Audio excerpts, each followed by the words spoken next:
easy go.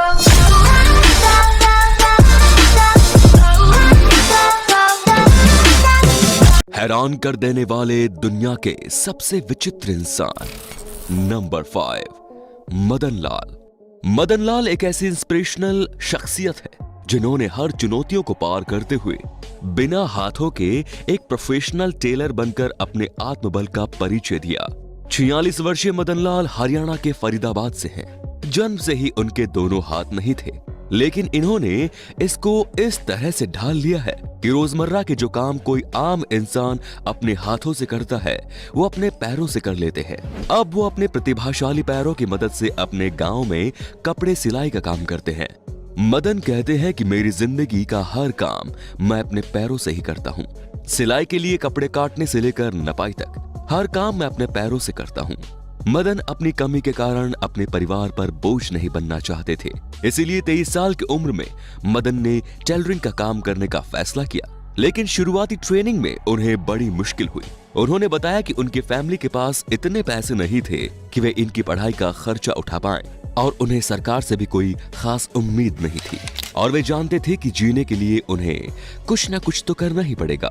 शुरुआत में ग्राहकों को विश्वास नहीं था कि कोई बिना हाथ वाला आदमी उनके कपड़े सिल पाएगा, पर आज मदन अपने गांव वालों के लिए किसी लोकल हीरो से कम नहीं। Number 4, rowdy Burton. वो इंसान जो केवल आधे शरीर के साथ जीने को मजबूर है, लेकिन फिर भी परिस्थितियों से हार मानने को तैयार नहीं।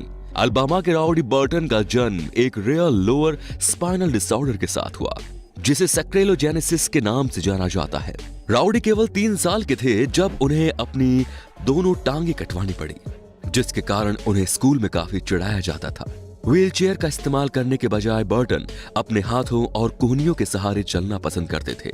वे टेनिस खेलने और स्केटबोर्ड चलाने में भी सक्षम है। हालांकि वे अपनी परिस्थितियों से हारने को बिल्कुल भी तैयार नहीं हैं, लेकिन उनका मानना है कि कोलोस्टोमी बैग पहनने के कारण उन्हें जीवन में कभी किसी लड़की का प्यार नहीं मिल पाया है। इतनी सारी चुनौतियों के बावजूद वे अपने भविष्य को लेकर काफी एक्साइटेड है। लोगों का कहना है कि बर्टन का व्यक्तित्व काबिले तारीफ है।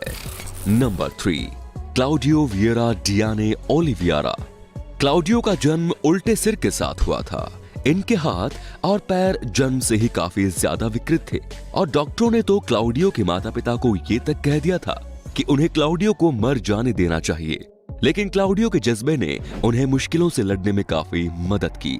आपको ये जानकर काफी हैरानी होगी कि क्लाउडियो ने 40 साल की उम्र में खुद के जीवन पर एक किताब लिखी है।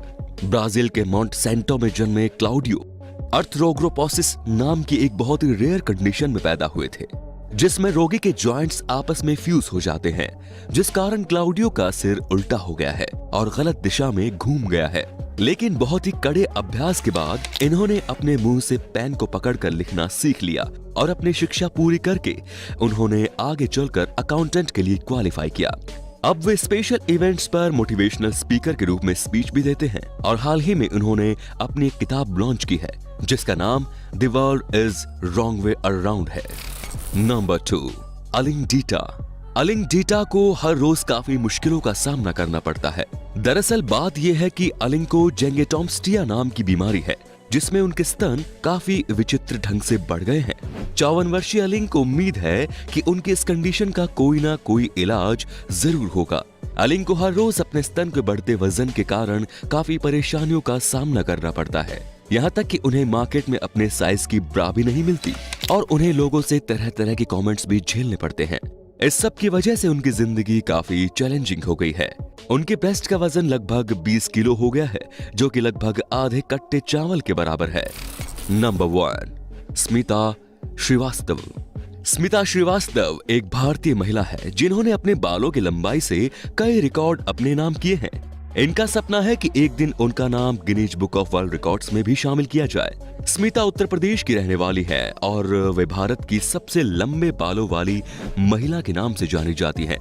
उनके बालों की लंबाई Limca book of world records में 6 फीट दर्ज की गई थी।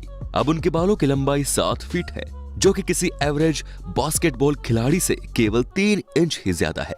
40 वर्षीय स्मिता किसी लोकल सेलिब्रिटी से कम नहीं और अभी भी उनका रुकने का कोई इरादा नहीं है।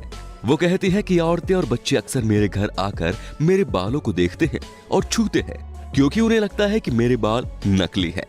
स्मिता श्रीवास्तव को बचपन से ही अपने बाल बढ़ाने का शौक था और उनके परिवार वालों और दोस्तों ने भी उनका काफी सपोर्ट भी किया।